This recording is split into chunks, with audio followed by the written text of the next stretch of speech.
تو دوست احباب شکوے کرتے ہیں جی ہمارے کام پورے نہیں ہوتے، اٹک جاتے ہیں،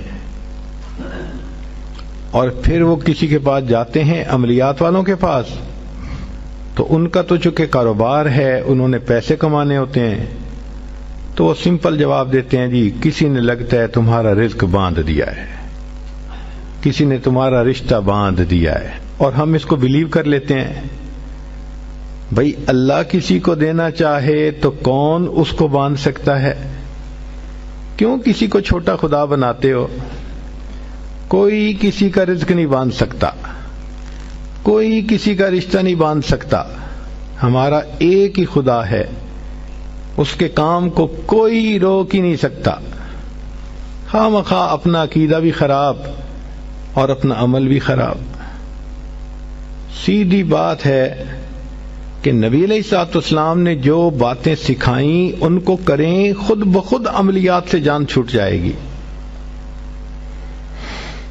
چنانچہ عورتیں اکثر پوچھتی ہیں جی کہ میرا رشتہ اچھا ہو جائے، بیٹے کو جاب مل جائے، بہو کا ویزا رکا ہوا ہے، فلاں کام اٹکا ہوا ہے۔ تو بھئی اٹکے ہوئے کاموں کے لیے عمل نبی علیہ السلام کے مبارک زبان سے ابو داؤد شریف کی روایت ہے۔ نبی علیہ السلام نے فرمایا جو مومن صبح و شام 7 مرتبہ اس دعا کو پڑھے گا، اللہ تعالیٰ اس کے ہر ادھورے کام کو پورا فرما دے گا۔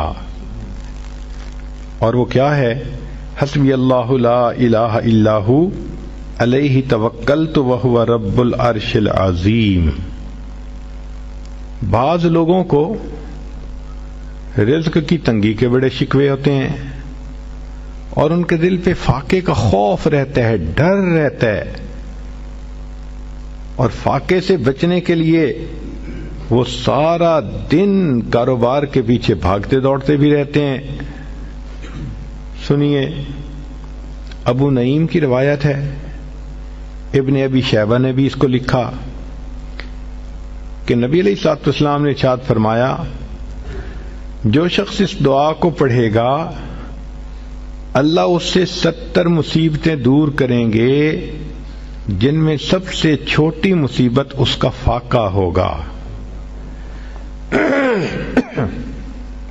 جو شخص اس دعا کو پڑھے اللہ تعالیٰ اس سے 70 مصیبتوں کو دور فرمائیں گے، اور سب سے چھوٹی مصیبت فاقہ ہوگی، اور وہ فقرہ ہے لا حول ولا قوة الا باللہ لا ملجأ ولا منجأ من اللہ الا الیک۔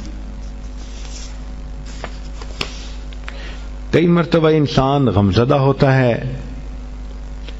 اور سوچتا ہے میں تو اکیلا ہوں، میرا ساتھ دینے والا کوئی نہیں، ماں باپ فوت ہو گئے، کہاں جاؤں، کس کو دل کا غم سناؤں، میرا غم کیسے دور ہو؟ نبی علیہ الصلوۃ والسلام نے فرمایا، کنز المال کی روایت ہے کہ قرآن مجید کی ایک آیت کو 3 مرتبہ یقین کے ساتھ پڑھ لیں، اللہ تعالیٰ غمزدہ دل کو تسلی فرما دیتے ہیں۔ لا الہ الا انت سبحانک انی کنت من الظالمین۔ کتنی مختصر سی آیت ہے اور اکثر بچیوں کو یاد بھی ہوتی ہے۔ اس آیت کو 3 مرتبہ پڑھنے پر اللہ تعالیٰ انسان کی سیڈنس ختم کر دیتے ہیں، غم ختم کر دیتے ہیں، دل کو خوشی عطا فرما دیتے ہیں۔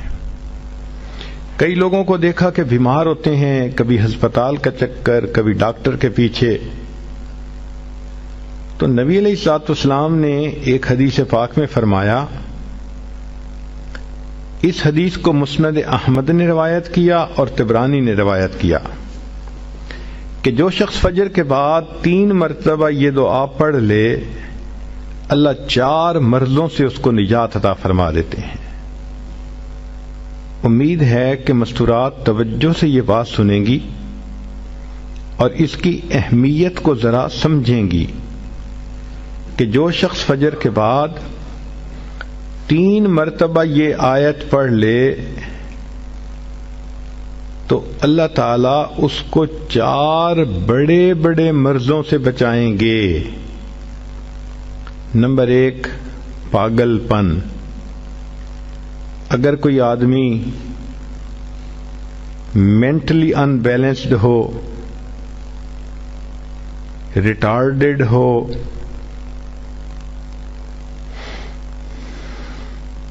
یا جس بندے کو چیزیں بھول جاتی ہوں یا چیزیں یاد نہ رہتی ہوں، ذہن سے متعلقہ جو بیماریاں ہیں وہ اسی پاگل پن کے زمرے میں آئیں گی. یا کسی کو مرگی کی بیماری ہوتی ہے، وہ بھی اسی زمرے میں آئے گی. تو پہلی بیماری جو اللہ تعالیٰ دور کرتے ہیں وہ ہے پاگل پن، اور دوسری بیماری کوڑ پن. کوڑ پن کہتے ہیں چہرہ بدصورت ہو جانا. یہ بھی ہو سکتا ہے کہ برس کی بیماری ہو جائے، جیسے بعض عورتوں کو جلد بالکل سفید ہو جاتی ہے اور عجیب بدنما چہرہ ہو جاتا ہے، یا کئی مرتبہ جسم پہ تل اتنے نکل آتے ہیں، دانے اتنے نکل آتے ہیں کہ چہرہ بدنما ہو جاتا ہے، یا چہرے پر داغ پڑ جاتے ہیں کالے رنگ کے. تو چہرے پہ داغ پڑیں، چہرے پہ دانے بنیں، یا چہرے پہ برس کے نشان پڑیں، کوئی بھی چیز ہوگی وہ اسی کوڑ پن کے زمرے میں شامل ہوگی، جس سے کہ چہرہ انسان کا بدصورت ہوتا ہو. یہ بیماری بھی اللہ دور فرما دیں گے. اب جن بیچاریوں کو بیوٹی پارلر پہ جانے کا شوق رہتا ہے اور اپنے فیس پہ پتہ نہیں کیا کیا پروسیس وہ کرواتی ہیں، تو ان کو تو چاہیے کہ وہ اس آیت کو یا اس فکرے کو بار بار پڑھیں تاکہ اللہ تعالیٰ ان کے چہروں کی خوبصورتی دیر تک سلامت رکھیں. اور تیسری چیز ہے اندھا پن. اندھے پن سے مراد یہ کہ آنکھوں کی بینائی ہی چلی گئی، یا آنکھوں میں موتیا بند آ گیا، یا آنکھوں پہ اینک لگانی پڑ گئی.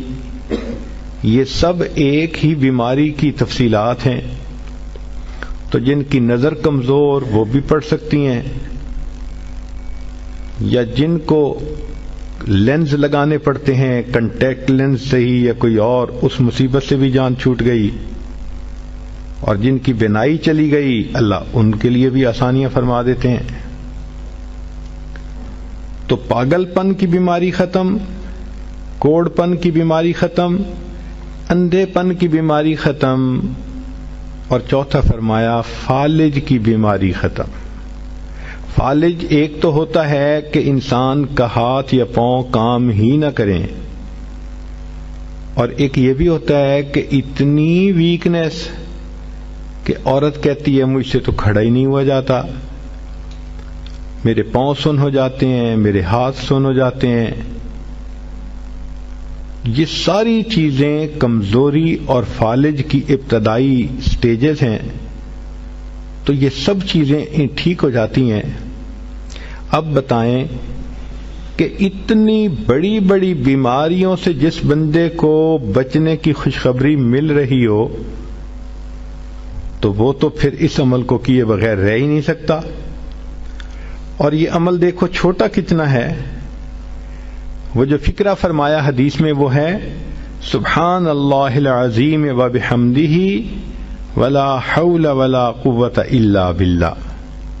اتنا سا فکرہ پڑھنے پر اللہ چہرہ بھی پر نور بنا دیتے ہیں، میموری بھی تیز کر دیتے ہیں، اللہ تعالیٰ بینائی بھی تیز کر دیتے ہیں، اور اللہ تعالیٰ جسم میں طاقت بھی بھر دیتے ہیں. یہاں تک تو نیکیاں کمانا، گناہوں کو بخشوانا، فرشتوں کی دعائیں لینا، غمزدہ دل کو تسلی ملنا، اور بیماریوں سے محفوظ ہونا، اس طرح کے عمل بتائے تھے. اب ایک عمل سن لیجئے کہ دجال سے محفوظ ہونا. دجال ایک تو بڑا ہوگا نا، جس کو دجال اکبر کہتے ہیں، جو آئے گا اور بندے اس کے پیچھے لگ کر اپنا ایمان خراب کر لیں گے. جو امام مہدی کے آنے پر اور عیسیٰ علیہ السلام کے آنے پر ظاہر ہوگا، ان کے آنے سے پہلے ظاہر ہوگا، اور عیسیٰ علیہ السلام اس کو لد کے مقام پر قتل کر دیں گے. اس فتنے سے نبی علیہ السلام بچنے کی دعائیں فرماتے تھے، صحابہ بھی بہت ڈرتے تھے اس فتنے سے. تو انسان کا دل چاہتا ہے کہ دجال سے محفوظ ہوں. حدیث پاک میں ہے جو شخص جمعہ کے دن سورہ کہف پڑھے تو جمعہ سے جمعہ تک اس کے گناہ معاف، اور اگر وہ روزانہ پہلی 10 اور آخری 10 آیتیں پڑھ لے اللہ اس کو دجال سے محفوظ فرمائیں گے.